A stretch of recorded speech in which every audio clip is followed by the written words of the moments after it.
Hi, in this video I'm going to talk a little bit about the contents of my new game. So this is the third game in the Until the Bitter End series, and this game solely focuses on tank and armoured fighting vehicle battles, and it's a new series of games that I'm working on. This is the first one. It's predominantly really set in the Western Front, sort of mid to late war, World War II, and it's a print and play game. If you haven't yet, there's an overview video as well that I'd probably suggest watching first. But if you're interested to know actually the contents of the game, then I'll go through and talk about those now. In this video example, there's two geomorphic maps. The game will contain 4. I've got 2 underway that I've nearly finished up right now, and they're geomorphic, so you can reconfigure them to the different scenarios.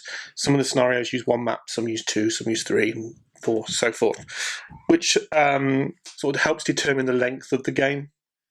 So some of the smaller scenarios just use 1 board, for example. You could probably set that up and play it in sort of half an hour, 45 minutes quite comfortably. Some of the larger scenarios, you'll use all 4 maps. In this example here, this sort of broadly shows you the different counters, and I'll go through and we'll talk about those now. So start off, let's have a look at the actual tank and armoured fighting vehicle counters that I've currently done. For the Germans Axis side, we've got a Jagdpanther, an Elephant, a Stug, Sturmgeschütz, I should really call it, Panther, got Marder, for example, there, Tiger. There's the Tiger. We've got Panzer IVs as well. And then you've got some heavier, I mean, the Elephant's pretty a heavy tank, really. There's no really about it. We've got a Jagdtiger that I've just noticed. Oh, no, I did spell it right. Excellent. Tiger II as well. So a wide variety of German and Axis armour. So as I said, it's sort of mid to late war. So everything from the Marder through to the Jagdtiger and the Tiger II. And then on the Allied side, obviously plenty of Shermans with 75mm gun. We've also got the Sherman with the bigger gun, the 76mm gun, the Easy 8 there. And then let's find the lighter tank, so M5 Stuart. You get a bunch of those for the Allies. Then we've got some sort of British Commonwealth specific stuff, so Cromwell, and let me find it. We've got an Achilles, which is basically the same as the M10. You get a bunch of M10s as well. The Achilles had the 17-pounder. The M10 have the 76mm. Then tank destroyers, an M36 Jackson. They're aces. They are. I love them. So again, a sort of good variety. Everything from the sort of the lighter stuff. Oh, actually, I forgot the Pershing. You get a couple of M26 Pershings as well. So there are some, scenarios that may only include some Stuarts and some Shermans, maybe with a Jackson in there as well. And then there are other scenarios that would include the heavier, late war M26. And then there's a few that just include the British Commonwealth armour there as well. So a sort of a good variety, and you get plenty on the counter sheets. You get plenty of those.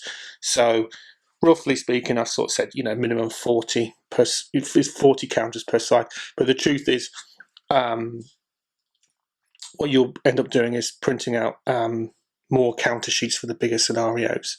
So and then if we let's have a closer look at actually the contents of the counter and what the numbers mean. So in this example, we've got here a Sherman.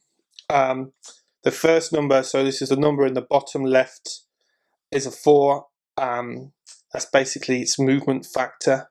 That's the movement points that it can move, and I'll do a separate video on how movement works, but broadly speaking, a blank clear hex costs 1. So a Sherman, if the player decides to give it a move action, can move 4 hexes. Some of the other vehicles can move a little bit more, so the Stuart, for example, that's got a 5, that can move a little bit further. It's a lighter tank. Whereas, say, the Jagd Tiger, its move is a 3. If the number dot is coloured red, that means there's a special rule that applies to that counter when it uses that factor. So the Jagd Tiger, for example, its special rule is that it's quite prone to getting stuck, either mechanical breakdowns or just literally getting stuck in the environment. And you'd know that because it's a red. So every time you use that Jagd Tiger and you're using that number, you check the special rule for it. The second number, that's the middle number here in the middle of the counter in the bottom. That's its armor value. The higher the number, the better. They're used in combat, and I'll explain how that works in combat. But basically, yeah, the higher the number, the better. So, for example, a Sherman has a armor value of 5. A Tiger 2, a Royal Tiger or King Tiger, has an armor value of 7. And bigger the number, the better. Then the last set of numbers, there's 2 numbers on top of each other. The bottom number is the range of the weapon. So its main armament, that's its range. So the Sherman has a range of 7, so 7 hexes to the target. Now you can fire further than that. That's you can fire up to double. So the Sherman can actually fire 14 hexes across the board. But anything between 7, above 7 and 14 is long range. You get a negative on your hit roll for that. Again, the higher the number, the better. So the Sherman's is a 7. Tigers, for example, is a Tiger. Tiger is a 10. So the Tiger can shoot further or shoot further with less of a negative modifier. Then the number above it is basically the penetration bonus for hitting, well, not hitting, penetrating a target armor value. So we said, you remember that middle number is the armor value, 5 for a Sherman. The target modifier for this gun on this Sherman is a 0. 75mm gun is a 0. Whereas the Tiger, for example, with its behemoth gun is a 2. So it gets, basically the Tiger gets a +2 when trying to penetrate against its target. So if that target was shooting at that Sherman, normally it would need a 5 to hit, which is the armor value of the Sherman. But because it gets a +2, it needs a 3 to penetrate. Sorry, I said hit, I meant penetrate. So basically what you have, just to surmise, movement, the armor value of the tank, and then the numbers there relate to its range and its bonus, any bonus in armor penetration of its main gun.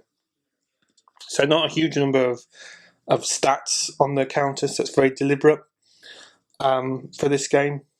Try to keep the game stats on the counters as clean as possible and as streamlined as possible. In addition to the actual tanks and vehicle counters themselves, there's some gameplay counters that you'll need to play the game.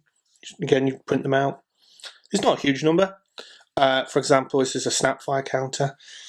You put that on a counter on one of your fighting vehicle counters to indicate that you want it to go into a snapfire mode, which basically means that any target that presents itself whilst it's in that mode to that counter, it can fire on them. You also have hold down counters. Again, you place that on one of your tank counters if you want it to go into a hold down, which gives it better protection. We talked earlier about if things get stuck, so there's a stuck counter as well. So there's a bunch of these different counters. It's not a huge number that you basically place on the on top or underneath if you prefer, or to the side, doesn't matter, of your tank counters during the gameplay. And again, you get all these on a sheet, and if you need more, you simply just print out more copies of the sheet. And then lastly, the chit counters. For every, there we go, it's a German counter. For every tank or armoured fighting vehicle counter you have in the scenario, generally speaking, you'll get one of these. You place those in the cup, and then you blindly pull from them. And the cup would contain both allies. So, for example, a nice easy example: if the scenario only had a Sherman and a Stug, which there is no scenario that has that, but to illustrate the point, you'd put those two counters in the cup. You blindly pull one. If you pull the German counter, the Axis counter, that means the Axis German player would be able to activate an unactivated counter and give it an order, give it an action, such as moving or firing. So you get a bunch of those as well. And again, for the larger scenarios where you may have 30 tanks aside, you would be putting, generally speaking, the same number of those in a cup. So hopefully that gives you an overview of the content of the game. Like I said, you get every single thing you need. The only thing you simply need to do is print this out, mount it. I mount the maps onto card, and the counters, these are actually MDF miniature wargaming counters. They're 20mm, and I use a sort of a glue stick to stick them down. They're really durable. These counters I've had for a good while whilst prototyping and playtesting the game, and I found that's the most durable. Plus, with those MDF wargaming counters, you don't have to cut them out. They come 20mm like that, laser cut MDF. You simply cut the sheet out, stick them down. Doesn't take very long at all. But you could mount them onto card if you want. So anything from serial packet card to card that's used in that's sold in art shops and things like that. I get all my stuff printed at a print shop. I do a lot of home printing tests as well. It's entirely up to you which one you prefer. And I've said in other videos, deliberately made the game home printer friendly. There's not a huge number of sheets to print out. You've got one sheet for the tank counters. There's 2 sheets of sort of the gameplay counters, I'll call them. And then every map is 3 sheets of paper.